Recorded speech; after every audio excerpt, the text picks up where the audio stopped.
Good morning and welcome back to Canvas classes. चलिए start करते हैं next lecture of aromatic compounds. तो lecture 1 आपने ऑलरेडी देख लिया, उसमें मैंने आपको कुछ क्वेश्चन भी होमवर्क के लिए दिए थे। तो चलिए उन क्वेश्चन से हमारे डिस्कशन स्टार्ट करते हैं आज की।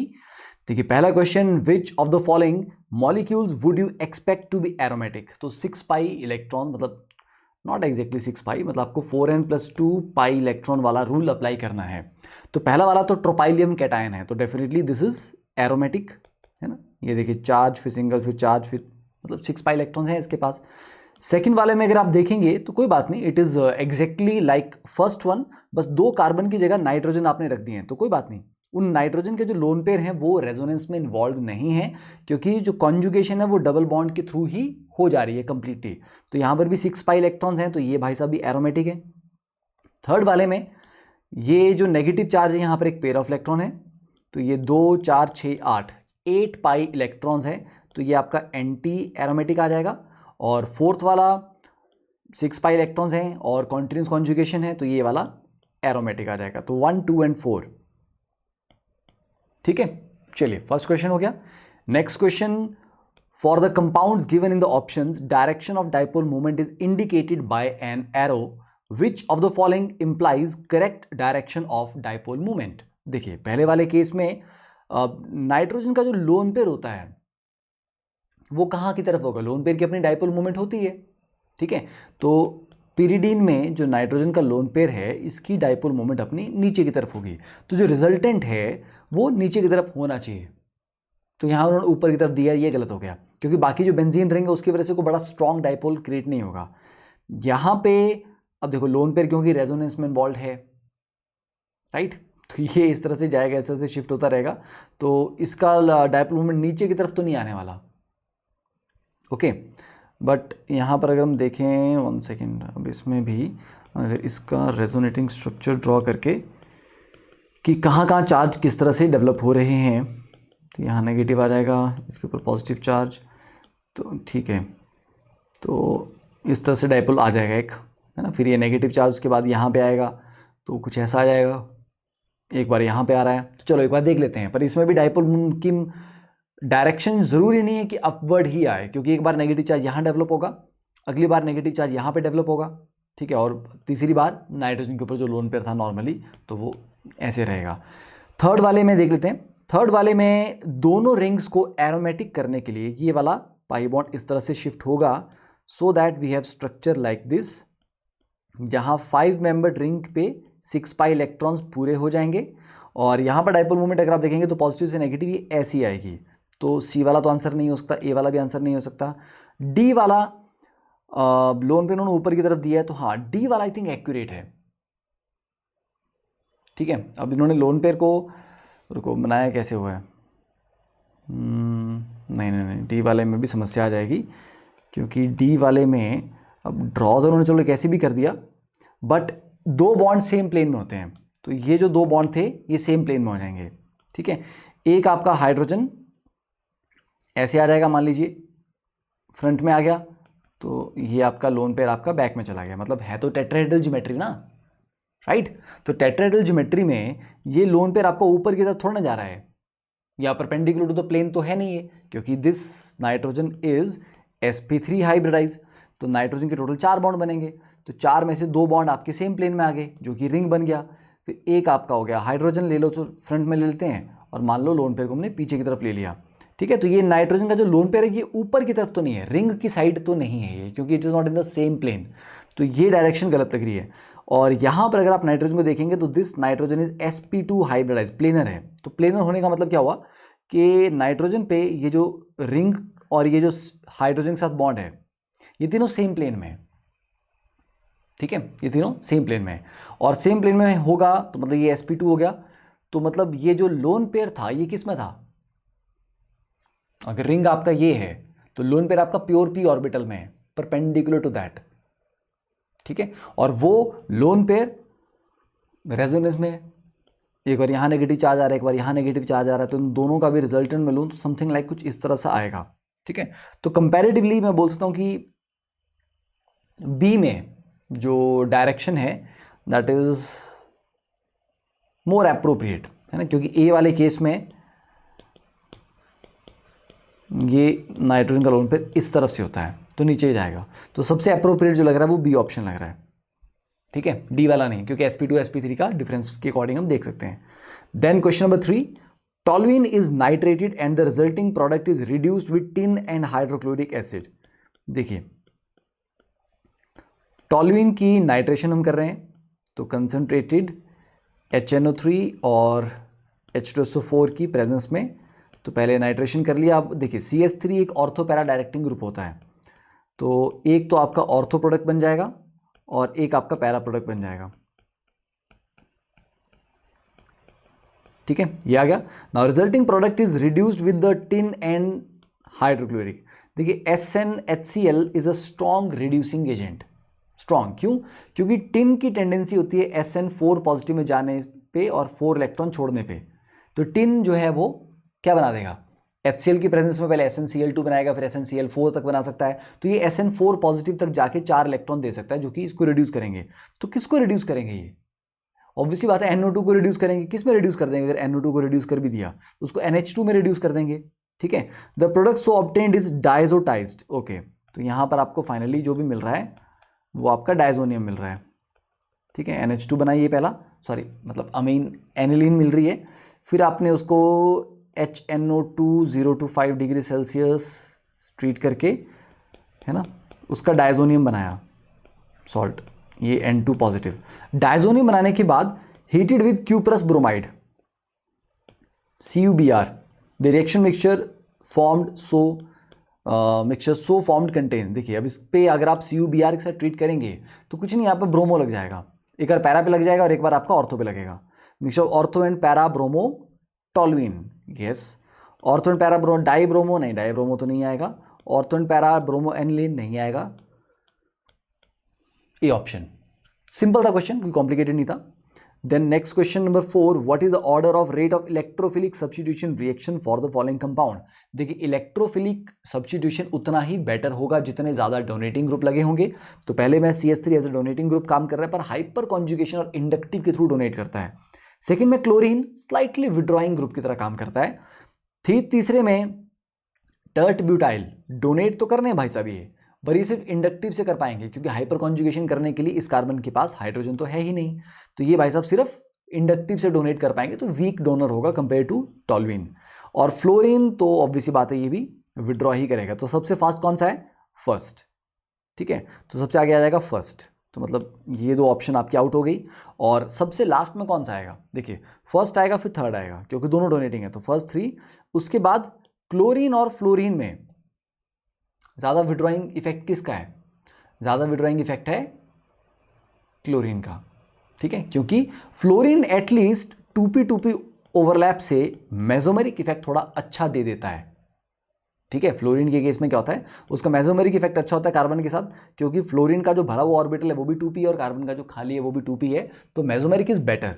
क्लोरीन में वो 3p होता है और कार्बन का 2p होता है, तो उतना अच्छा ओवरलैप नहीं हो पाता, ठीक है। तो सबसे स्ट्रांगली आपका 1 आ जाएगा, उसके बाद 3 आ जाएगा, then 4, then 2, C option. Then question number 5, which of these is the rate determining step in the nitration of benzene. जब आप इलेक्ट्रोफिलिक एरोमेटिक सब्स्टिट्यूशन करते हैं तो attack of electrophile and the formation of the arenium ion या sigma complex is the rate determining step. तो protonation of nitric acid by sulphuric acid, no. Protonation of sulphuric acid, नहीं। Loss of a water molecule, नहीं। Addition of NO2 positive, जब ये electrophile attack करता है to produce the arenium ion. Then question number 6, what would be the product of the following reaction sequence. Carboxylic acid को SOCl2 से treat किया आपने सबसे पहले, तो SOCl2 के साथ क्या हो जाएगा? पहले तो यहाँ पे Cl लगेगा, फिर उसको आपने फर्दर बेंजीन के साथ ट्रीट कर दिया, ठीक है, इन द प्रेजेंस ऑफ AlCl3, तो क्या हो जाएगा? असाइलेशन। तो ये वाला जो आपका असाइल ग्रुप है ये बेंजीन के ऊपर जाके अटैच हो जाएगा, ठीक है। तो बेंजीन के ऊपर CO, ये लग गया ग्रुप आपका, एंड देन हमने इसको ट्रीट कर रहे हैं zinc amalgam HCl, that is क्लीमेंशन reduction. तो ये जो आपका C डबल बॉन्ड O है ये आपका रिड्यूस होकर CH2 बन जाएगा, तो बेंजीन के आगे CH2, यस, तो बी ऑप्शन। सिंपल सा क्वेश्चन था। Question number 7, what is the product of the following reaction. तो देखिए सबसे पहले आप फ्रीडल क्राफ्ट असाइलेशन कर रहे हैं। तो अब देखो असाइलेशन में क्या होगा, एक OCH3 ग्रुप लगा और एक नाइट्रो लगा है। नाइट्रो आपका विड्रॉइंग ग्रुप है, OCH3 आपका डोनेटिंग ग्रुप है। जब दो ग्रुप लगे होते हैं और इलेक्ट्रोफाइल को अटैक करना है तो फिर डिसाइड कौन करेगा, जो एक्टिवेटिंग ग्रुप है। तो इलेक्ट्रोफाइल के अटैक के लिए ये वाले भाई साहब एक्टिवेटिंग ग्रुप हैं OCH3, तो ये डिसाइड करेंगे। और ये ऑर्थो पैरा डायरेक्टिंग, तो पैरा तो ऑलरेडी ऑक्यूपाइड थी तो ऑर्थो पे जाएगा। तो चलो नाइट्रो के हिसाब से भी मामला सही है क्योंकि नाइट्रो एक मेटा डायरेक्टिंग ग्रुप है, तो ये वैसे भी बोल रहा था कि यहाँ आना चाहिए। तो मतलब ये जो पोजीशन है इस पे दोनों ही अग्री करते हैं, OCH3 एंड नाइट्रो दोनों इसके फेवर में। ठीक है, तो यहाँ पर आपका फ्रीडल क्राफ्ट असाइलेशन हो जाएगी पहले तो ये आपका, एक सेकेंड, थोड़ा सा इन्होंने पोपट किया हुआ यहाँ पे। CH3 CHO एंड AlCl3 लिया इन्होंने, कुछ गड़बड़ किया हुआ है ना, यहाँ पर H नहीं आना चाहिए, यहाँ पे Cl आना चाहिए था, CH3 COCl। हाँ, तो यहाँ पे फिर COCH3 लग जाएगा एंड देन क्लीमेंशन रिडक्शन अगर आप करते हैं तो ये CH2 CH3 लग जाएगा। यस, तो ए ऑप्शन। ठीक है, बाकी में भी देख लें, ये वाला तो बचेगा ही नहीं आपका, क्योंकि आप क्लीमेंशन रिडक्शन कर रहे हो तो कार्बोनिल तो बचेगा नहीं उसमें फाइनली, ये वाला भी नहीं होगा। ठीक है, और इस पोजीशन पे तो अटैक होना ही नहीं है, तो obviously A option is the answer. Question number 8, identify the compound C in the following reaction sequence. देखिए बेंजीन है, उसको ओलियम से आपने ट्रीट किया, ओलियम का मतलब है H2SO4 प्लस SO3। ठीक है, तो मतलब सल्फोनेशन हो रही है वहाँ पे, नथिंग एल्स। तो SO3H लग गया, यस। ठीक है, फिर फर्दर आपने उसको ट्रीट किया NaOH के साथ। ओके, तो NaOH से ट्रीट करने पे ये SO3 नेगेटिव बन जाएगा। फिर H पॉजिटिव से ट्रीट कर रहे हैं, दैट इज स्ट्रेंज। फिर H पॉजिटिव ट्रीट करने पे क्या हो जाएगा, ये फिर से SO3H बन जाएगा। ठीक है, ओके, चलो देखते हैं नेक्स्ट। कंसनट्रेटेड HNO3 H2SO4, फिर इसकी नाइट्रेशन कर दी है, मतलब ये वाला पूरा हटा दो, इसकी कोई ज़रूरत नहीं है। इसकी फर्दर नाइट्रेशन करेंगे, तो नाइट्रेशन करने से अब SO3H कैसा ग्रुप है, विड्रॉइंग ग्रुप है, तो मेटा डायरेक्टिंग है, तो मेटा पोजीशन पे आपका NO2 आ जाएगा। यस, तो मेटा पे आपका NO2 आ गया। और उसके बाद जिंक डस्ट, तो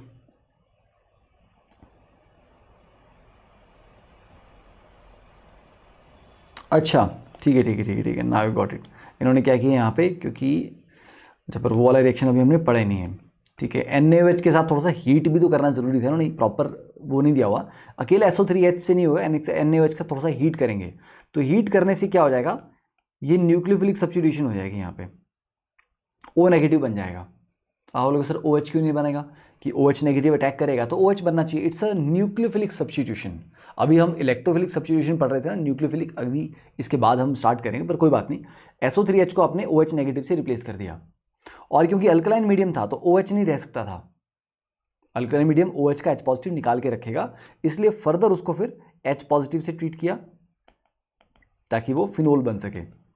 ठीक है, अब फिनोल एक बार बन गया, अब फिनोल के बाद क्या होगा, कंसनट्रेटेड HNO3। अब देखो यार, फिनोल जो है ना एक बड़ा अच्छा एक्टिवेटिंग ग्रुप होता है ये OH, तो अगर आप नाइट्रेशन करवाएंगे तो ये तीनों पोजीशन पे हो जाएगा, 2,4,6 ट्राई नाइट्रोफिनोल आ जाएगा। ठीक है, और इसका जिंक डस्ट क्या करता है, फिनोल को बेंजीन में कन्वर्ट कर देता है। तो फिनोल पे पहले 2,4,6 ट्राई नाइट्रोफिनोल पिक्रिक एसिड बना, उसके बाद जिंक डस्ट ने OH को रिड्यूस करके हटा दिया। ठीक है, तो सिंपल आपका ये बन जाएगा बी ऑप्शन। ठीक है, चलिए that was okay, not very good but ठीक क्वेश्चन था। 9th question, among the following compounds the one that will not undergo Friedel craft alkylation वो शो नहीं करते जिनके ऊपर कोई विड्रॉइंग ग्रुप लगा होता है। पहला तो दे देगा, दूसरा वाला भी दे देगा, फोर्थ वाला नहीं देगा, स्ट्रांगली विड्रॉइंग ग्रुप लगा हुआ है, ये फ्रीडल क्राफ्ट को अवॉइड करेगा। Then provide the structure of the major product और the products from the following reaction. अब देखो, bromination in the presence of sunlight आप कर रहे हैं, मतलब ये फ्री रेडिकल मैकेनिज्म है। फ्री रेडिकल में बेंजीन रिंग के ऊपर अटैक नहीं होगा, क्योंकि ब्रोमीन हमारे पास इलेक्ट्रोफाइल नहीं है, ब्रोमीन हमारे पास एक रेडिकल जनरेट हो रहा है, तो रेडिकल बेंजाइलिक पे अटैक करेगा, तो यहां पर हो जाएगा बेंजाइलिक ब्रोमिनेशन। ठीक है, फ्री रेडिकल मैकेनिज्म के थ्रू, तो बेंजाइलिक पोजिशन पे यहाँ पे आपका CH2 आ जाएगा, तो डी ऑप्शन। ठीक है, बेंजीन रिंग पे अटैक नहीं होना इसमें। Question number 11, what is the birch reduction product of the following. Birch reduction में आपको बताया था जब भी कोई डोनेटिंग ग्रुप लगा हो, डोनेटिंग ग्रुप के साथ वाला जो डबल बॉन्ड है वो रिड्यूस नहीं होता, ठीक है, एक वो रहता है और एक उसके सामने आ जाता है, तो डी ऑप्शन, ठीक है। Next question number 12, in the following reaction concentrated HNO3। अब देखो ये वाला कि मैंने ऑप्शंस क्या थी वो इस पेज पे नहीं आ रही थी, तो इसलिए मैंने इसमें कुछ ऑप्शन दिया नहीं है, आपको डायरेक्टली प्रोडक्ट बनाना है। देखो अब नाइट्रेशन करनी है, हमारे पास 2 बेंजीन रिंग हैं, तो जब भी आपके पास एक से ज़्यादा बेंजीन रिंग होते हैं, यू नीड टू आइडेंटिफाई कि भैया कौन सा बेंजीन रिंग एक्टिवेटेड है और कौन सा डीएक्टिवेटेड है, मतलब किस पे इलेक्ट्रॉन डेंसिटी ज़्यादा है। मतलब मेरे पास जो NO2 पॉजिटिव है ये अटैक करना चाहता है, अब ये बोलेगा मैं इस पे करूँ या उस पे करूँ, तो लेट्स फाइंड आउट कि किस बेंजीन रिंग पे इलेक्ट्रॉन डेंसिटी हायर है। देखिए इस बेंजीन के साथ जो जुड़ा हुआ वो CO बॉन्ड है, कार्बोनिल, और कार्बोनिक विड्रॉइंग ग्रुप होता है, तो ये वाला जो बेंजीन रिंग है ये डीएक्टिवेटेड है क्योंकि उसके साथ एक विड्रॉइंग ग्रुप जुड़ा हुआ है। बट ये वाला जो बेंजीन रिंग है उसके साथ क्या जुड़ा है, NHCOR। NHCOR is a moderately activating group, तो ये वाला बेंजीन रिंग जो है ये एक्टिवेटेड है। तो इतना तो क्लियर होगा कि लेफ्ट वाले बेंजीन पे अटैक होगा। अब होगा कहाँ, देखो ये जो NHCOR है it's ortho para directing group, ortho पे या पैरा पे अटैक करेगा, पर ऑर्थो पे हिंड्रेंस ज़्यादा होगी क्योंकि ये बड़ा ग्रुप है, तो ऑर्थो पे हिंड्रेंस हो जाएगी तो पैरा पोजीशन पे अटैक होगा। तो नाइट्रो कहाँ लगेगा, ये यहाँ पे, बस यहाँ पर नाइट्रो लगा दो, that is your product. Question number 13, which of the following molecules in pure form is are unstable. Unstable वही होता है जो एंटी एरोमेटिक होगा। पहला वाला तो भाई साहब हमारे नॉन एरोमेटिक हैं, तो बोलता है कि कोई दिक्कत नहीं है, ना मैं स्टेबल हूँ ना मैं अनस्टेबल हूँ। सेकंड वाला आपका एंटी है, तो ये आपका अनस्टेबल है। थर्ड वाले में ये डबल बॉन्ड ऊपर शिफ्ट करेगा, तो डबल बॉन्ड ऊपर शिफ्ट करने पे ये बन जाएगा फिर एरोमेटिक, ठीक है, तो ये एरोमेटिक बन जाएगा रिंग। और फोर्थ वाले में क्या हो जाएगा, फोर्थ वाला हाँ इन द प्योर फॉर्म बोला हुआ है ना, अब ये डबल बॉन्ड को ऊपर शिफ्ट करूंगा मैं तब ये भी आपका एंटी बन जाएगा, बट अगर नहीं करता भी डबल बॉन्ड को, बट ये तो प्योर फॉर्म में ही आपका एंटी है, ठीक है, विदाउट एनी शिफ्टिंग, तो बी ऑप्शन तो कंफर्म है। Question number 14, among PQ, R and S the aromatic compound is R. IIT JEE 2013 का क्वेश्चन है, प्यारा क्वेश्चन है ये। तो यहाँ पर देखो क्या होगा, पहले केस में AlCl3 के साथ रिएक्ट करने से ये Cl नेगेटिव को उठा लेगा बाहर, ठीक है, तो यहाँ पे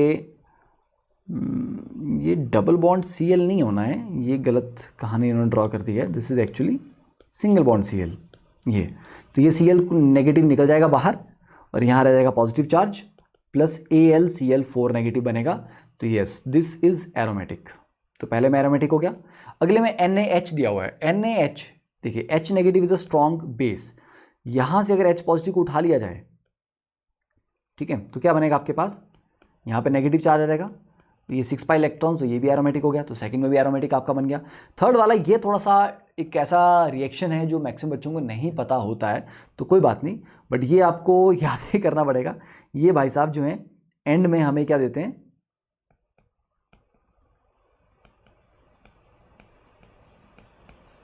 ये, ठीक है। अब इसका मैकेनिज्म को आई डोंट थिंक यहाँ पर डिस्कस करने की ज़रूरत है क्योंकि IIT का ये थोड़ा एडवांस वाली चीज़ है, बट जस्ट बता रहा हूँ कि ये अगर आ जाए तो ये वाला भी एरोमेटिक आपको देता है।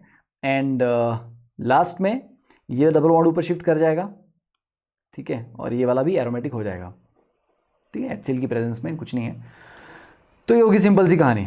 तो एरोमेटिक कौन कौन है, P भी है, Q भी है, R भी है, S भी है, ये सभी एरोमेटिक है। प्यारा क्वेश्चन था ये। Next question number 15, what is the major product of following reaction. Again अब यहाँ पर ब्रोमिनेशन आपको करवानी है, तो वही बात आती है कि 2 बेंजीन रिंग है, कौन सा एक्टिवेटेड है। लेफ्ट वाले रिंग पे NHCOR लगा हुआ है, तो लेफ्ट वाला एक्टिवेटेड है। राइट वाले पे CO डायरेक्टली जुड़ा हुआ है, तो राइट वाला डीएक्टिवेटेड है, ओके, एंड ये वाला रिंग जो है आपका दिस इज एक्टिवेटेड, तो उस पर अटैक होगा। अब देखो NHCOR ऑर्थो पैरा डायरेक्टिंग है, एक ऑर्थो ऑक्यूपाइड है, दूसरा ऑर्थो पे थोड़ा हिंड्रेंस आएगी, तो para position is the best. तो ब्रोमीन कहाँ लगना चाहिए, यहाँ पर आपका ब्रोमिनेशन होनी चाहिए, ठीक है, तो option A। Then question number 16, what is the correct order of reagents to achieve the following synthesis. इसको इसमें कन्वर्ट करना है, तो पहले तो डबल बॉन्ड को क्या किया जाए, डबल बॉन्ड को पहले एक काम कर सकते हैं OH में कन्वर्ट कर सकते हैं रिड्यूस करके, और OH को HBr से ट्रीट करेंगे तो OH का यहाँ पे ब्रोमिनेशन हो जाएगी।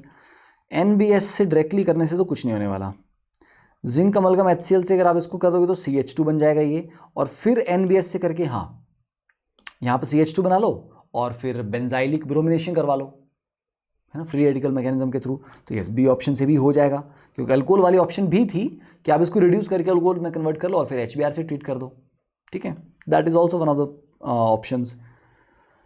देन चलिए अब नेक्स्ट टॉपिक स्टार्ट करते हैं, that is nucleophilic aromatic substitution. तो हमने पढ़ा है कि जो एरोमेटिक आपके कंपाउंड हैं, जो आपके अराइल हैलाइड्स है ना, ये तो अराइल हैलाइड ये SN1 भी नहीं देते और ये SN2 भी नहीं देते, क्योंकि SN2 में बैक अटैक करना पॉसिबल नहीं होता और SN1 में यहाँ पे जो कार्बोकेटाइन बनेगा वो बहुत ही अनस्टेबल बनेगा। तो ये दोनों ऑप्शन तो नहीं है, पर फिर भी मेरे को इस X को हटा के किसी और न्यूक्लियोफाइल को यहाँ पे लगाना है, तो मैं क्या करूँगा? There should be some option, कुछ तो होना चाहिए तरीका। तो yes, there is a nucleophilic aromatic substitution. इसके दो मैकेनिज्म हैं, एक है एडिशन एलिमिनेशन। नाम से समझ आ रहा है कि पहले स्टेप में कुछ ऐड होता है फिर कुछ रिमूव होता है, मतलब जो आने वाला न्यूक्लियोफाइल है वो पहले ऐड हो जाएगा और जाने वाला फिर अगले स्टेप में निकलता है। ओके, तो ये एडिशन एलिमिनेशन मैकेनिज्म हुआ। फिर दूसरा होता है एलिमिनेशन एडिशन, जाने वाला पहले ही निकल जाता है और बेंजाइन जनरेट होता है, तो उसको बेंजाइन मैकेनिज्म भी बोलते हैं, और फिर जाके नया न्यूक्लियोफाइल अटैक करता है। तो देखिए, aryl halide with strong electron withdrawing group. Now this is very important. Addition elimination तब होगा, इसका मतलब एडिशन एलिमिनेशन का मतलब क्या है कि न्यूक्लियोफाइल पहले स्टेप में ऐड हुआ। यार न्यूक्लियोफाइल क्यों अट्रैक्ट होगा बेंजीन रिंग पे? सोचो, बेंजीन रिंग खुद में इलेक्ट्रॉन रिच एक मॉलिक्यूल है और एक न्यूक्लियोफाइल को उसके ऊपर आप अट्रैक्ट करवा रहे हो, कैसे हो पाएगा? तभी होगा ना अगर बेंजीन रिंग पे इलेक्ट्रॉन विड्रॉइंग ग्रुप लगे हों जो कि उसको इलेक्ट्रॉन डेफिशिएंट करेंगे तो न्यूक्लियोफाइल अटैक कर पाएगा, ठीक है। और दूसरी मजे की बात, न्यूक्लियोफाइल को अटैक करना कहाँ है? न्यूक्लियोफाइल को इसको डिस्प्लेस करना है, X को, तो इसको यहां पे अटैक करना है।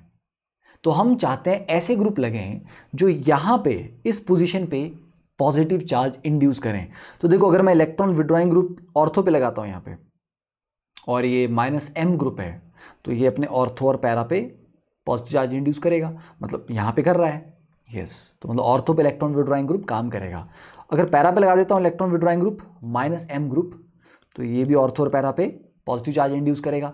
तो यस, यहाँ पर कर रहा है, ये भी हो गया। अगर मैं मेटा पे लगाता हूँ इलेक्ट्रॉन विड्रॉइंग ग्रुप ना, तब ये इन ऑर्थो और पैरा पे करेगा। मेरे को यहाँ पे पॉजिटिव चार्ज चाहिए था, वो नहीं मिला। तो इसलिए स्ट्रॉन्ग इलेक्ट्रॉन विड्रॉइंग ग्रुप आपके कहाँ होने चाहिए? ऑन ऑर्थो और पैरा। जब ये होंगे तो जहाँ पर आपका लीविंग ग्रुप लगा हुआ है वहाँ पे पॉजिटिव सेंटर जनरेट होगा, और पॉजिटिव सेंटर जनरेट होगा तो न्यूक्लियोफाइल आसानी से वहाँ अटैक करेगा और इसको बाहर निकाल सकता है, ठीक है। तो ये जो W है, this is nothing but electron withdrawing group. Okay, तो ये पैरा पोजीशन पे लगा है, यस। तो यहाँ पर पॉजिटिव सेंटर जनरेट करेगा, न्यूक्लियोफाइल ने यहाँ अटैक किया। अब इस कार्बन के ऑलरेडी 4 बॉन्ड बने हुए हैं, ठीक है, तो ये वाला डबल बॉन्ड शिफ्ट करके यहाँ पे आ गया, नेगेटिव आ गया। फिर आगे ये रेजोनेंस करता रहेगा, ये 3 रेजोनेटिंग स्ट्रक्चर बन गए, फाइन। ओके, देन फाइनली ये जो क्लोरीन था अब ये निकलेगा बाहर, तो अगले स्टेप में ये बाहर निकलेगा। ओके, बस हो गया। तो पहले स्टेप में एडिशन हुआ, अगले स्टेप में एलिमिनेशन हुआ, डन। अब देखो, जितने ज़्यादा आपके पास विड्रॉइंग ग्रुप लगे होंगे और वो भी ऑर्थो और पैरा पे लगे होंगे, उतना ही रिएक्शन फास्ट होगा। जैसे देखिए, एक NO2 लगा है तो थोड़ा स्लो है, 2 NO2 लगा दिए थोड़ा बेटर है, 2 NO2 पर एक फ्लोरीन है। आप लोग सर फ्लोरीन विड्रॉइंग ग्रुप थोड़ा ना, फ्लोरीन को तो निकालना है हमें, यस। तो क्लोरीन अच्छा लीविंग ग्रुप है कि फ्लोरीन अच्छा लीविंग ग्रुप है? आप सोचेंगे सर ऐसे तो क्लोरीन अच्छा लीविंग ग्रुप होता है, बट इस केस में क्या हो गया? फ्लोरीन के साथ रिएक्शन फास्ट क्यों है? क्योंकि फ्लोरीन की इलेक्ट्रोनेगेटिविटी ज़्यादा होने की वजह से ये इंडक्टिव इफेक्ट से यहाँ पे थोड़ा पॉजिटिव सेंटर अच्छा क्रिएट कर देगा, इसलिए न्यूक्लियोफाइल ज़्यादा अट्रैक्ट हो पाएगा फ्लोरीन के केस में। तो क्लोरीन से बेटर रिएक्टिविटी फ्लोरोबेंजीन की होती है इसमें। ये थोड़ा सा अटपटा लगता है स्टार्टिंग में, बट ये थोड़ा ध्यान देने वाली बात है कि फ्लोरीन भी एक्स्ट्रा विड्रॉइंग पावर शो करके वहाँ पे पॉजिटिव सेंटर क्रिएट करता है। ओके,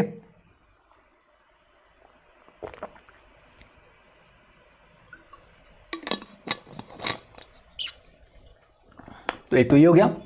अब नेक्स्ट करते हैं बेंजाइन मैकेनिज्म। अब मैं देखो आपको रिवाइज ही करवा रहा हूं, तो हम बहुत ज़्यादा डिटेल में नहीं जाने वाले हैं। ओके, बेंजाइन मैकेनिज्म का मतलब है एलिमिनेशन एडिशन। पहले एलिमिनेशन हो जाती है, ये कब होता है? जब हमारे पास स्ट्रॉन्ग इलेक्ट्रॉन विड्रॉइंग ग्रुप नहीं प्रेजेंट हैं। ओके, तो अगर इलेक्ट्रॉन विड्रॉइंग ग्रुप नहीं प्रेजेंट है तो पहले स्टेप में न्यूक्लियोफाइल का अटैक नहीं हो पाएगा। ओके, तो अब जब रिएक्शन होगा तो वो बड़ी एक्सट्रीम कंडीशन में होगा, हाई टेम्परेचर और हाई प्रेशर। जैसे ये क्लोरोबेंजीन है, अगर आपको Cl हटा के यहाँ पे OH लगाना है, मतलब OH एज ए न्यूक्लियोफाइल आप अटैक करवाना चाहते हैं, न्यूक्लियोफिलिक सब्स्टिट्यूशन करवाना चाहते हैं, तो NaOH प्लस 300 डिग्री सेल्सियस और 170 ATM प्रेशर पे जाके ये रिएक्शन हुआ। जबकि विड्रॉइंग ग्रुप अगर लगे होते तो ये बड़ी आसानी से हो जाता कंपैरेटिवली। ठीक है, तो ये देखो, तो थोड़ी एक्सट्रीम कंडीशन हमें यहाँ पर यूज़ करनी पड़ती है और ये आपका OH से रिप्लेस हो गई, फिनोल बन गया, डन। नाउ तो ये तो चलो एक ही ग्रुप लगा था और उसको रिप्लेस करना था, तो कोई कॉम्प्लिकेशन यहाँ पर नहीं थी। अब जैसे ये वाला केस है पैराक्लोरोटोल्यूइन, अब 2 ग्रुप लगे हैं, ठीक है, हम क्लोरीन को रिप्लेस करना चाहते हैं, NaNH2 है और NaNH2 आपको NH2 नेगेटिव न्यूक्लियोफाइल देगा विच is a strong nucleophile. Okay, तो ठीक है, हम सोचेंगे यार NH2 नेगेटिव यहाँ अटैक करेगा, Cl मतलब Cl पहले बाहर निकल जाएगा, ये यहाँ पे लग जाएगा, तो यही प्रोडक्ट बनना चाहिए। बट एक्चुअली ये वाला प्रोडक्ट भी बनता है, मतलब यहाँ पर भी अटैक हो रहा है, यहाँ पर भी अटैक हो रहा है, तो दैट इज़ थोड़ा कंफ्यूजिंग स्टार्टिंग में, ऐसा कैसे हो रहा है, जहाँ पर न्यूक्लियोफाइल प्रेजेंट था वहीं पे तो रिप्लेस करेंगे ना उसको, और कहाँ करेगा। बट अब इसके लिए आपको मैकेनिज्म देखना पड़ेगा कि मैकेनिज्म में होता क्या है। देखिए, और जैसे ये वाला केस ले लेते हैं, ठीक है, तो यहाँ हुआ क्या, ये जो Cl था ये पहले निकल गया, इट्स ए लिविंग ग्रुप, तो मैकेनिज्म का नाम क्या है, एलिमिनेशन एडिशन। फर्स्ट स्टेप में एलिमिनेशन हो जाती है और बेंजाइन बनता है, तो ठीक है, ये Cl नेगेटिव निकल गया, राइट, डन। चलो फिर क्या होगा, हाँ Cl नेगेटिव निकल गया, तो अब आप बोलोगे सर यहाँ पर ये ट्रिपल बॉन्ड कैसे आ जाएगा। ठीक है, ट्रिपल बॉन्ड कैसे आएगा, देखो Cl नेगेटिव निकला, उसकी बगल वाली पोजीशन में क्या था, यहाँ H था, तो ये जो स्ट्रॉन्ग बेस है आपका, ठीक है, NH2 नेगेटिव, ये इस H को भी निकालेगा, तो ये वाला बॉन्ड यहाँ शिफ्ट करेगा। ठीक है, तो H वाला बॉन्ड यहाँ शिफ्ट किया और ये वाला Cl अपना बॉन्ड लेके निकल गया, तो यहाँ पे ट्रिपल बॉन्ड आ गया। तो ये है तो ट्रिपल बॉन्ड, बट ऐसा मत बोलना ये sp हाइब्रिडाइज कार्बन है, sp हाइब्रिडाइज नहीं है, ये sp2 ही है, अभी भी बेंजाइन के ये जो 2 कार्बन है ये आपके sp2 ही है। तो सर ये ट्रिपल बॉन्ड कैसे बना, ये triple bond actually pp overlap से नहीं बनता, ये sp ओवरलैप से बनता है, सॉरी sp2 ओवरलैप से बनता है। ठीक है, तो ये आपका sp2 ऑर्बिटल और एक और sp2 ऑर्बिटल के ओवरलैप से बना हुआ है, तो it's not a very strong bond, बड़ा वीक सा है, बट है एक बॉन्ड है, तो काइंड ऑफ ट्रिपल बॉन्ड हो गया। ठीक है, अब ये जो ट्रिपल बॉन्ड आ गया, अब ये NH2 negative as a nucleophile attack करना चाहता है। अब इसके पास ऑप्शन हैं, ये यहाँ अटैक करे तो ये ट्रिपल बॉन्ड शिफ्ट करके यहाँ आ जाएगा, या ये यहाँ अटैक करे तो ये ट्रिपल बॉन्ड शिफ्ट करके यहाँ आ जाएगा। ओके, तो अगर ये NH2 नेगेटिव ऊपर अटैक करता है ऐसे, तो ट्रिपल बॉन्ड शिफ्ट होकर यहाँ आ जाएगा, तो यहाँ पर नेगेटिव चार्ज आएगा। ठीक है, और अगर नीचे अटैक करता है तो नेगेटिव चार्ज यहाँ पे आएगा। तो ये जो 2 इंटरमीडिएट आपके बने हैं, इनमें ये देखना है कि which one is more stable. इस नेगेटिव चार्ज को क्या ये CF3 ग्रुप स्टेबलाइज कर पा रहा है, नहीं उतने अच्छे से नहीं, क्योंकि दूर चला गया। पर यहाँ जब नेगेटिव चार्ज आएगा तो उसको ये CF3 ग्रुप थोड़ा अच्छे से स्टेबलाइज कर पाएगा, क्योंकि उसके नज़दीक है। तो ये वाला कार्बन आयन इज बेटर, तो इसलिए NH2 को हमने यहाँ लगाया, तो NH2 यहाँ जो लगेगा ये आपका मेजर प्रोडक्ट आ रहा है, जबकि Cl आपका यहाँ था, पर मेजर प्रोडक्ट में NH2 यहाँ लगाया, नीचे लगाया। तो ऐसे केस में हमें क्या करना पड़ता है, देखना पड़ता है कि पॉसिबिलिटी क्या है। तो वो तब होता है जब 2 ग्रुप लगे होते हैं, जब ग्रुप ही एक है तो हटाओ। अब OH में यहाँ पे लगा देता या यहाँ पे लगा देता, बात तो बराबर ही थी, 6 में से एक ही पोजीशन पे लगा रहा हूँ मैं, दूसरा कोई ग्रुप है ही नहीं। तो जब तक 2 ग्रुप नहीं होंगे वो कन्फ्यूजन क्रिएट नहीं होगा कि यहाँ पे लगेगा न्यूक्लियोफाइल या वहाँ पे लगेगा। ठीक है, तो समझ आया। तो बेंजाइन मैकेनिज्म में आपको ये देखना होता है कि जो भी वहाँ पे कार्बन आयन बन रहा है वो किस केस में ज़्यादा स्टेबलाइज हो रहा है। ठीक है, और वैसे ही हाइड्रोजन भी अगर प्रेजेंट है, जैसे यहाँ पर आपका क्लोरीन है, मान लो ये यहाँ पर भी हाइड्रोजन है और यहाँ पर भी हाइड्रोजन है, हाइड्रोजन भी वो वाली निकालो जो ज़्यादा एसिडिक है। अब यहाँ तो चलो हमारे पास ऑप्शन ही नहीं थी, एक ही था बगल में, उस साइड हाइड्रोजन नहीं थी, एक ही साइड प्रेजेंट थी। पर अगर दोनों तरफ अवेलेबल हो तो आपको फिर देखना होता है which one is more acidic, फिर आप उस हाइड्रोजन को निकालते हैं। ठीक है, तो देखिए ये आपका मैकेनिज्म आ गया पैराक्लोरोटोल्यूइन में। तो पहले ये Cl गया, अब देखो यहाँ पर हाइड्रोजन और यहाँ पर हाइड्रोजन दोनों बराबर हैं, किसी भी एक को निकाल लो।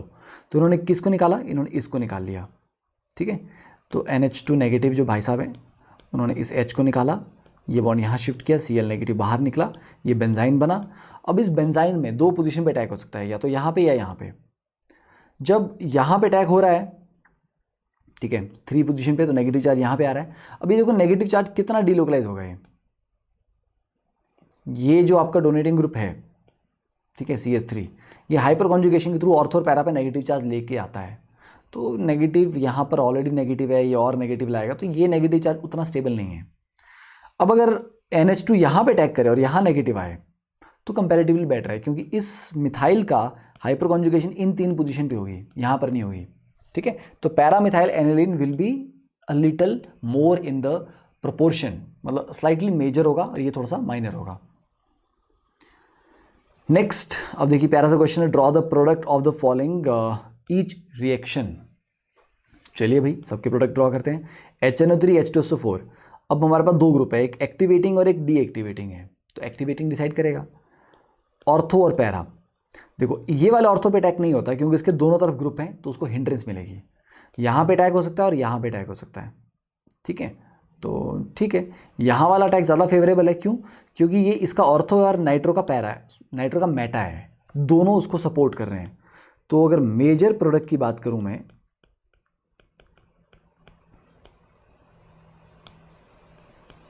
ठीक है, तो मेजर प्रोडक्ट ये बन जाएगा। और इसमें क्या है, इसमें एक और भी फायदा है, ये जो नाइट्रो और ये OH है आपस में H बॉन्डिंग भी कर पाएंगे, ठीक है। जबकि नाइट्रो को मैं यहाँ लगाता, पैरा पे लगाता, तो आपस में H बॉन्डिंग नहीं होती, इनके बीच में H बॉन्डिंग भी हो जाएगी, तो वो एक एडिशनल एडवांटेज है।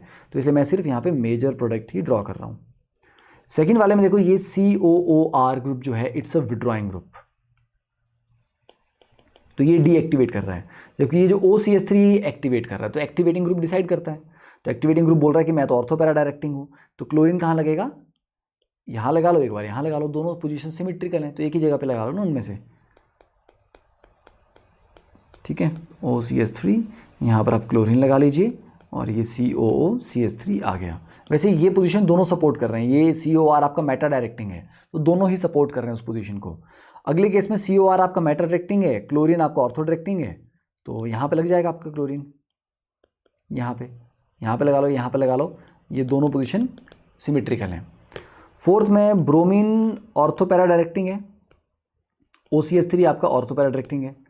देखो तो इस ऑर्थो पे तो नहीं अटैक होने वाला, ये ऑर्थो और ये वाला पैरा, ठीक है। कहाँ जा सकता है, देखो OCH3, ठीक है, बड़ा ग्रुप है, SO3, एक बार दोनों बार अटैक हो जाएगा, एक बार यहाँ हो जाएगा, एक बार यहाँ हो जाएगा, दोनों पॉसिबिलिटी बन जाएंगी आपकी, ठीक है। सल्फोनेशन दोनों पोजीशन में हो जाएगी। देन नेक्स्ट वन, C वाले में CHO विड्रॉइंग ग्रुप है, CH3 डोनेटिंग है, तो डोनेटिंग आपका जो है वो ऑर्थो पैरा डायरेक्टिंग है, तो अटैक होगा इस पैरा पोजीशन पे, क्योंकि वो ज़्यादा फेवरेबल है। थोड़ा सा यहाँ पर भी हो जाएगा ऑर्थो पे, यहाँ पर फ्लोरीन और नाइट्रो है, और Na positive CH3CH2S negative, it's a nucleophilic attack, क्योंकि एक ऑर्थो पे विड्रॉइंग ग्रुप है, तो कुछ नहीं है, इट्स अ न्यूक्लियोफिलिक अटैक। तो fluorine will be replaced by SCH2CH3, okay, nucleophilic aromatic substitution. Now reaction of phenol, तो फिनोल के अब कुछ रिएक्शन देख लेते हैं। वैसे तो हमने प्रीवियस चैप्टर में भी फिनोल के काफ़ी कुछ केसेस पढ़े थे, पर फिर भी देखिए, फिनोल की जब हम सल्फोनेशन करते हैं तो 2 पॉसिबिलिटी, एक ऑर्थो पे लगेगा और एक पैरा पे लगेगा। ये ऑर्थो पे हो गया, पैरा पे हो गया। लो टेम्परेचर अगर रिलेटिवली हो, जैसे 25 डिग्री सेल्सियस है, तो ये ऑर्थो वाला प्रोडक्ट मेजर होता है, क्योंकि लो टेम्परेचर पे काइनेटिक कंट्रोल होता है, मतलब जो चीज़ फास्ट बन सकती है वो जल्दी बनती है। तो ये ऑर्थो वाला जो प्रोडक्ट है ये काइनेटिक प्रोडक्ट है। बट अगर आप थोड़ा हीट करते हैं इसको, देन थर्मोडायनेमिक प्रोडक्ट बनता है जो पैरा वाला है। तो अगर आप इस ऑर्थो वाले प्रोडक्ट को भी हीट कर दें तो ये भी पैरा वाले में कन्वर्ट हो जाता है। तो ये चीज़ ध्यान रखना कि फिनोल की सल्फोनेशन में 2 प्रोडक्ट आते हैं आपके पास, एक काइनेटिक कंट्रोल का और एक थर्मोडायनेमिक कंट्रोल। तो ऑर्थो वाला काइनेटिक कंट्रोल्ड है और पैरा वाला आपका थर्मोडायनेमिकली कंट्रोल्ड है, मतलब थर्मोडायनेमिकली जो ज़्यादा स्टेबल है वो पैरा वाला है। तो ऑर्थो वाला क्यों बनता है, क्योंकि वो जल्दी बन गया था, पर एनर्जेटिकली उतना फेवरेबल नहीं है वो, पर जल्दी बन सकता था वो, क्योंकि मे बी उसकी एक्टिवेशन एनर्जी उस रिएक्शन की कम थी। Then Kolbe reaction, which is a very important reaction, बहुत सारे क्वेश्चन इस रिएक्शन पे पूछे जाते हैं, ठीक है। तो एक बार इसको ज़रा पढ़ लो, क्या कहानी है यहाँ पे।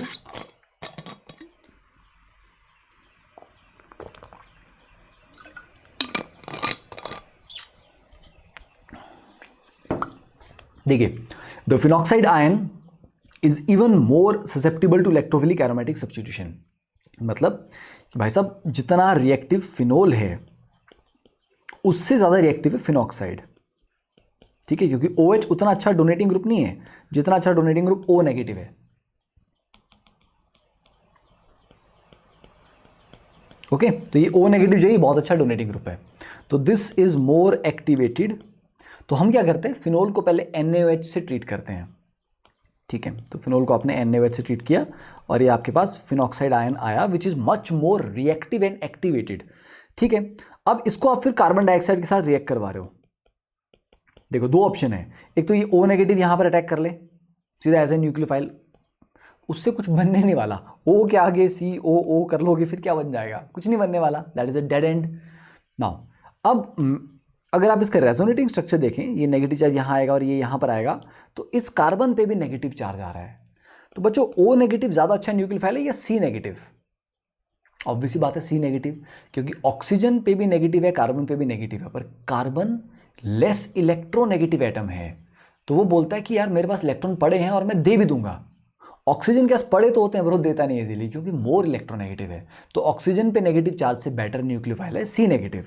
तो इसलिए कार्बन पे नेगेटिव चार्ज जो आएगा यहाँ पे इस रेजोनेटिंग स्ट्रक्चर में कार्बन के थ्रू अटैक होगा, ठीक है। समझे क्यों कार्बन के थ्रू अटैक हो रहा है? तो कार्बन के थ्रू यहाँ अटैक हुआ CO2 पे, ये आपका ट्रांजिशन मतलब काइंड ऑफ इंटरमीडिएट बना, ठीक है। ये आपका COO नेगेटिव आएगा, फिर एक ये वाला H निकला है ना, ये वापस से ऊपर लग गया टॉटोमराइजेशन, तो ये आपका COO नेगेटिव, और फिर आप उसको एसिडिक मीडियम में डालते हैं तो यहाँ पर COH, तो कुछ नहीं है, प्रोडक्ट आपका सैलिसाइलिक एसिड है। तो जब भी फिनोल को पहले NaOH से ट्रीट करते हैं, अगले स्टेप में कार्बन डाइऑक्साइड से ट्रीट करते हैं, फिर लास्ट में फिर से एसिडिक मीडियम में डालते हैं, तो आपका बनता है सैलिसाइलिक एसिड। तो दिस इज इंपॉर्टेंट, ठीक है। चलिए, तो यहाँ पर कार्बन डाइऑक्साइड आपका इलेक्ट्रोफाइल है। नाउ रीमर-टीमन रिएक्शन, रीमर-टीमन रिएक्शन में क्या होता है, हम देखिए जब भी हमारे पास CHCl3 है, ये पहले भी किया हमने, और इसको आप बेस की प्रेजेंस में रखते हो तो बेस क्या करता है, यहाँ से H पॉजिटिव उठा लेता है और जनरेट करता है CCl3 नेगेटिव। CCl3 नेगेटिव फिर एक Cl नेगेटिव छोड़ के CCl2 जनरेट करता है, that is called dichlorocarbene. Dichlorocarbene जो बच्चे या कोई भी कार्बिन जो है वो आपकी इलेक्ट्रोफाइल होती है। क्यों इलेक्ट्रोफाइल होती है? अब बच्चों को लगेगा कि सर कार्बन के पास तो एक लोन पेयर है, वो तो न्यूक्लियोफाइल होना चाहिए, बट कार्बन के 2 बॉन्ड हैं और एक पेयर ऑफ इलेक्ट्रॉन है, तो कार्बन के पास 6 ही इलेक्ट्रॉन्स है ऑक्टेट में, तो शॉर्टेज है। शॉर्टेज है मतलब वो उल्टा देना नहीं चाहता वो लोन पेयर, उल्टा वो चाह रहा है कि मेरे को 2 इलेक्ट्रॉन्स और प्रोवाइड करवा दो। तो डाइक्लोरोकार्बिन या जो कार्बिन है दे आर इलेक्ट्रोफाइल्स, ठीक है। तो यहाँ पर जो इलेक्ट्रोफाइल है वो क्या है, CCl2, ठीक है। बस अगेन इसमें भी वही कहानी होगी, NaOH की प्रेजेंस में ये O नेगेटिव बनेगा, O नेगेटिव यहाँ नीचे शिफ्ट करेगा, यहाँ पर फिर कार्बन पे नेगेटिव चार्ज आएगा और कार्बन के थ्रू फिर CCl2 पे अटैक होगा, कार्बन के थ्रू, जैसे प्रीवियस केस में किया था। तो यहाँ पर आपका CHCl2 मतलब पहले CCl2 बनेगा, फिर H शिफ्ट करेगा, CHCl2 बन गया, ठीक है। और उसके बाद NaOH के साथ रिएक्शन करके आप ऐसे समझ लो कि ये जो आपका CHCl2 बना था, आप ऐसा समझो कि मैं क्या लिख रहा हूँ, हाँ CHCl2, तो NaOH से ट्रीट करने पे ये दोनों ClOH से रिप्लेस हो गए और एक कार्बन के ऊपर 2 OH अनस्टेबल होते हैं, तो वाटर निकल गया और ये रह गया CHO, ठीक है। तो इसमें बना सैलिसाइल्डिहाइड। तो कोल्ब रिएक्शन में बना था सैलिसाइलिक, यहाँ पर कार्बोक्सिलिक था। रीमर-टीमन के भी 2 फॉर्म है वैसे, रीमर-टीमन कार्बोक्सिलेशन भी है, ठीक है, एक फॉर्माइलेशन और एक कार्बोक्सिलेशन है। तो ये CHO लग रहा है आपका सैलिसाइल्डिहाइड। अब अगर यहाँ पर आप CHCl3 की जगह CCl4 लेते तो एंड प्रोडक्ट आपका यहाँ पर COH आता, मतलब सैलिसाइलिक ही आता। तो रीमर-टीमन के 2 फॉर्म्स हैं, एक CHCl3 प्लस NaOH और एक CCl4 प्लस NaOH। तो उसको कार्बोक्सिलेशन बोलते हैं क्योंकि उसमें कार्बोक्सिल ग्रुप लगता है, इसको फॉर्माइलेशन बोलते हैं, इसमें फॉर्माइल ग्रुप लगता है CHO, ठीक है। तो दिस इज इंपॉर्टेंट, ये प्रीवियस वाला रिएक्शन और ये वाला रिएक्शन ये काफ़ी इंपॉर्टेंट है, NCERT ने अच्छे से दिए हुए हैं और इसके ऊपर बहुत बार क्वेश्चन पूछे गए हैं। Then condensation with phthalic anhydride, देखिए 2 फिनोल और एक थैलिक एनहाइड्राइड जब कंडेंस करते हैं तो बनाते हैं क्या, phenolphthalein. This is your phenolphthalein. तो फिनोफ्थलीन का भी स्ट्रक्चर आपको पता होना चाहिए। तो for a minute you can pause the video, draw the structure and एक बार याद कर सकते हो। अच्छा, 2 फिनोल और 1 थैलिक एनहाइड्राइड से आपको फिनोफ्थलीन मिलता है। फ्लोरसिन का याद है पीछे लास्ट चैप्टर का, है ना? रिसोर्सिनोल को ट्रीट किया था आपने थैलिक एसिड से, मतलब थैलिक एसिड से पहले थैलिक एनहाइड्राइड बनता है, तो थैलिक एनहाइड्राइड और रिसोर्सिनोल से फ्लोरेसिन बनता है, जबकि फिनोल से आपका फिनोफ्थलीन बनता है। और फिनोल को जिंक डस्ट से ट्रीट करते हैं तो सिर्फ बेंजीन मिल जाता है प्लस जिंक ऑक्साइड। ये हम पहले पढ़ भी चुके हैं, थोड़ी देर पहले हमने सॉल्व भी किया था ये। Then coupling with diazonium salt. देखिए जो आपका डायजोनियम सॉल्ट है ना, PHN2 पॉजिटिव, ठीक है, PHN ट्रिपल बॉन्ड N, इस N के ऊपर पॉजिटिव चार्ज आता है। ये डायजोनियम क्या है? एक तरह का इलेक्ट्रोफाइल ही है। क्यों? क्योंकि ये N2 अगर निकल गया तो यहां पर पॉजिटिव चार्ज जनरेट हो जाएगा, ठीक है, ओके। तो जब फिनोल का रिएक्शन करेंगे हम, तो यहां पर रिएक्शन होता कैसे है? देखिए फिनोल का रिएक्शन हमेशा उसकी पैरा पोजीशन से होता है, क्योंकि फिनोल का जो लोन पेयर है ये ऐसे जंप करेगा, ये डबल बॉन्ड यहाँ जाएगा, ये डबल बॉन्ड यहाँ जाएगा, तो अल्टीमेटली पैरा पोजीशन पे नेगेटिव चार्ज आएगा। और ये जो पैरा पोजीशन पे नेगेटिव चार्ज आएगा ये अटैक करता है फिर नाइट्रोजन पे। तो फिनोल के साथ जब भी आपका एजो कंपाउंड कपल करते हैं, कपलिंग होती है उनके बीच में, तो वो पैरा पोजीशन पे होती है फिनोल से, ठीक है। तो ये N डबल बॉन्ड N ये इसकी पैरा पोजीशन पे आ गया, समझे? अगर पैरा ऑक्यूपाइड हो तब फिर ये ऑर्थो पोजीशन पे होगा। क्यों? क्योंकि फिनोल की जब रेजोनेंस बनती है तो ऑर्थो और पैरा पे नेगेटिव चार्ज आते हैं और नेगेटिव के थ्रू ही अटैक होना है।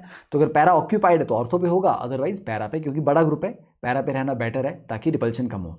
तो ये आपका बन गया ऐसे पैरा हाइड्रोक्सी एजोबेंजीन। ये ऑरेंज डाई है, ये भी कई बार पूछा जाता है, ठीक है। ऑरेंज डाई का स्ट्रक्चर कैसा है, या जो ये जो आपका बना प्रोडक्ट बना, ठीक है, ये बोलेगा ये सो एंड सो रिएक्शन हमने करवाया और उसमें जो प्रोडक्ट बना वो क्या है, ऑरेंज कलर है, उसका क्या है क्या नहीं है ना। चलिए, तो ये हो गया कपलिंग रिएक्शन। कपलिंग के बारे में थोड़ा ज़्यादा डिटेल में पढ़ेंगे जब अमीन्स आएगा।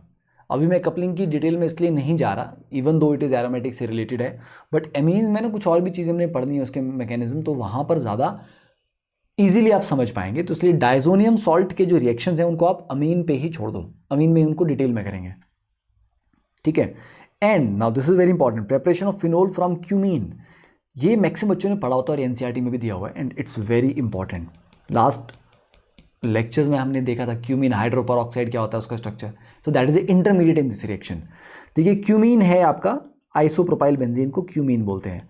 इसको जब आप एयर में प्रेजेंट ऑक्सीजन से ऑक्सीडाइज करते हैं, मतलब एरियल ऑक्सीडेशन बोलते हैं इसको, क्योंकि एयर में प्रेजेंट ऑक्सीडेशन से ही ऑक्सीजन से ही ऑक्सीडाइज हो रहा है।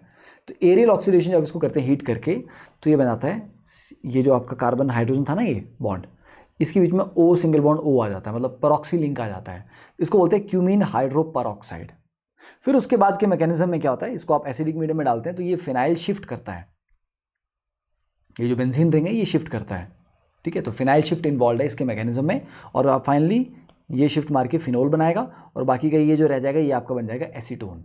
तो क्यूमीन से जब आप फिनोल बनाते हैं तो उसका जो बाई प्रोडक्ट आता है दैट इज एसीटोन। तो ये रिएक्शन याद रखना, इंटरमीडिएट इसका क्यूमीन हाइड्रोपरऑक्साइड है। Next Claisen rearrangement. देखिए जब अलाइल फिनाइल ईथर, मतलब ईथर ऑक्सीजन की एक तरफ फिनाइल है और एक तरफ अलाइल ग्रुप है, तो अलाइल फिनाइल ईथर को अराउंड 200 डिग्री सेल्सियस तक हीट किया जाता है, तो एक इंट्रामोलिकुलर रिएक्शन होता है जिसको क्लेजन रीअरेंजमेंट बोलते हैं। ये जो आपकी अलाइल चेन है ये रीअरेंज करके ऑर्थो पे चली जाएगी। अगर ऑर्थो खाली नहीं है तो ये फिर पैरा पे जाती है, ठीक है। अब मज़े की बात तो क्या है यहाँ पे, अगर इनको मैं 1 2 3 करके मार्क करूँ तो ये जब ये ऑर्थो पे जंप करता है ना तो ये 3 वाले से अटैक करता है, ओके। तो यहाँ पर जो चेन जुड़ी है वो 3 2 1 करके जुड़ी होगी। तो ये ध्यान रखना कि ओरिजिनल में 2 और 3 के बीच में डबल बॉन्ड था, अब ये 1 और 2 के बीच में, मतलब चेन का जो एंड था वहाँ से अटैक किया और यहाँ से जो जुड़ी थी वो टूट गया। तो जहाँ से जुड़ी हुई थी ये टूट जाएगी और जहाँ पर ये एंड था वहाँ से ये जुड़ जाएगी। तो दिस इज़ इंटरेस्टिंग। तो ये इस तरह का कुछ रीअरेंजमेंट है, ठीक है। ये पाई बॉन्ड यहाँ अटैक कर रहा है, मतलब इस कार्बन पे, ये डबल बॉन्ड यहाँ शिफ्ट हो रहा है और ये वाला बॉन्ड टूट के यहाँ शिफ्ट हो रहा है। ये पहले आपका काइंड ऑफ कीटो फॉर्म आ जाएगी और ये वापस से फिर से अपने इनोल में कन्वर्ट हो जाएगा, बिकॉज इनोल इज एरोमेटिक।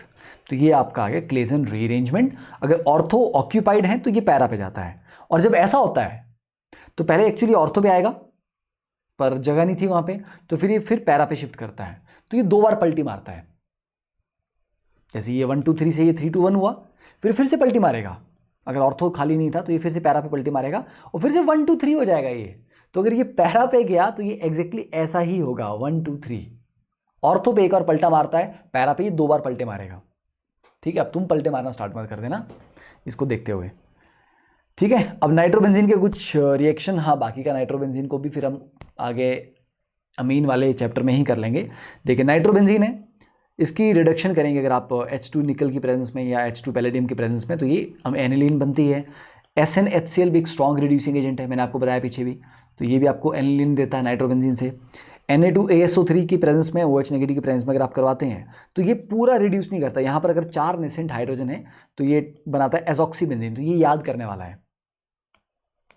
ठीक है, then zinc in the presence of OH negative and CH3OH या LaH से ट्रीट करोगे आप तो नाइट्रो का क्या बनता है, एजोबेंजीन। क्योंकि काफ़ी बच्चे हम एक अजम्पशन लेके चल रहे थे ना कि यार LaH तो बहुत स्ट्रॉन्ग रिड्यूसिंग एजेंट है, वो तो NO2 को पक्का NH2 में कन्वर्ट कर देगा। तो काफ़ी बच्चे ये गलती करते हैं कि NO2 को NH2 में कन्वर्ट करने के लिए हम LaH यूज़ करेंगे। नहीं, LaH नहीं यूज़ करना, वो एजोबेंजीन देता है और इस रिएक्शन में 8 नेसेंट हाइड्रोजन आपके इन्वॉल्व होती हैं।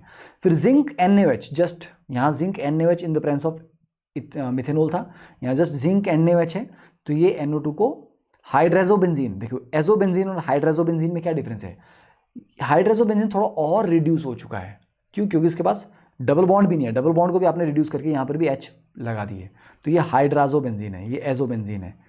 और इलेक्ट्रोलिटिक रिडक्शन इसकी करते हैं तो भी आपको NH2 मिल जाता है, वो भी वीकली एसिडिक मीडियम में, दिस इज इंपॉर्टेंट। तो electrolytic reduction in weakly acidic medium आपको एनिलीन दे रहा है, पर यही इलेक्ट्रोलिटिक रिडक्शन अगर आप स्ट्रांगली एसिडिक मीडियम में करवाते हो तो आपको फिनाइल हाइड्रोक्सिल अमीन देता है, ये PHNHOH, एंड वो रीअरेंज करके बनाता है आपका para amino phenol.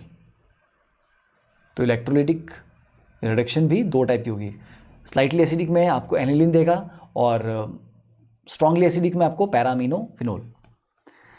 Then ammonium sulphide selective reduction करता है, 2 नाइट्रो ग्रुप लगे हो तो एक को रिड्यूस करता है। अब वो एक कौन होगा ये पता नहीं है, बट एक को ही रिड्यूस करता है, तो ये सेलेक्टिव रिडक्शन के लिए होता है।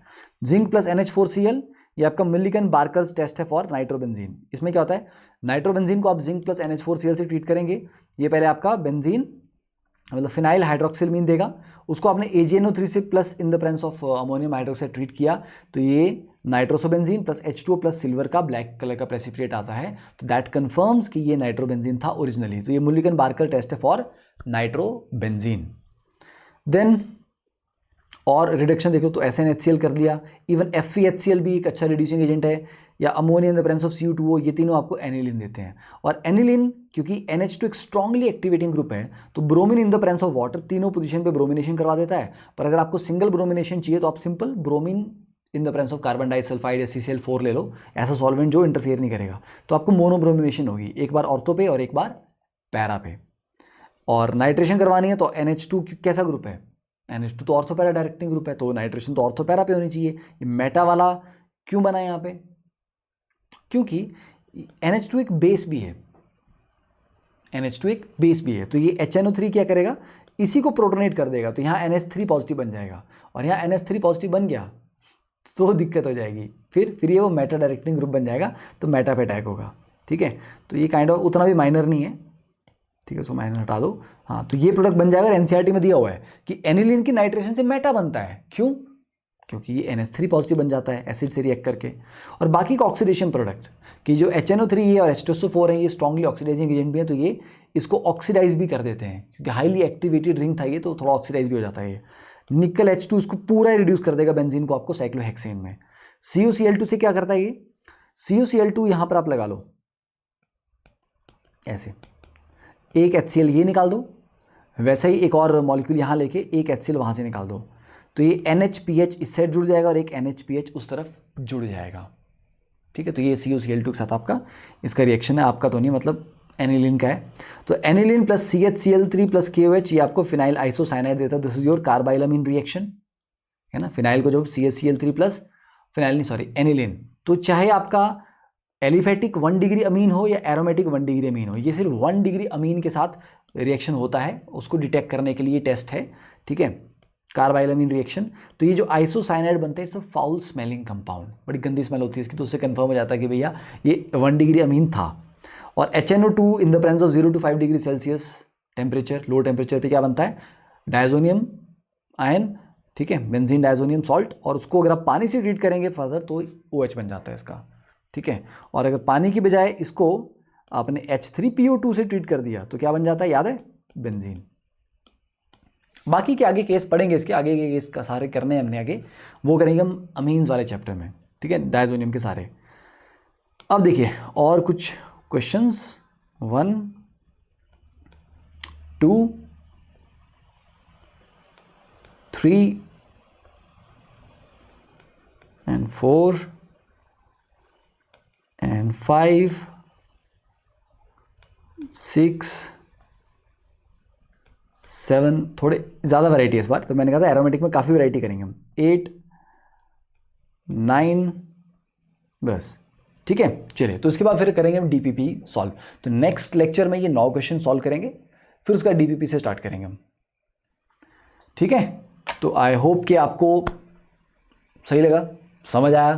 तो अगर आपको अच्छा लगा तो इसको शेयर करना है, अपने दोस्तों को बताना है कैनवस क्लासेस के बारे में। और ये क्रैश कोर्स आप कभी भी यूज़ कर सकते हैं, जब भी आपको रिवाइज करने का मन करे। तो it's don't take it as a crash course, it's a revision course. जब भी आपका मन करे रिवाइज करना है मुझे कुछ चैप्टर, तो आप इससे रिवाइज कर सकते हैं, ठीक है। And I am trying my best कि आपको बेस्ट पॉसिबल रिवीजन कोर्स में बना के दूँ, जिससे ऐसा ना हो कि आप उसे 30 डे में रिवीजन हो या 45 डे में, एक अच्छा डिटेल में भी चीज़ें हो, थ्योरी भी काफ़ी अच्छी हो, प्रॉब्लम प्रैक्टिस भी थोड़ी ज़्यादा वैरायटी की हो, ओके, इसलिए। चलिए, thank you for all the love and support you guys have given, and I am very very grateful to all the love that you have given me. Thanks, bye.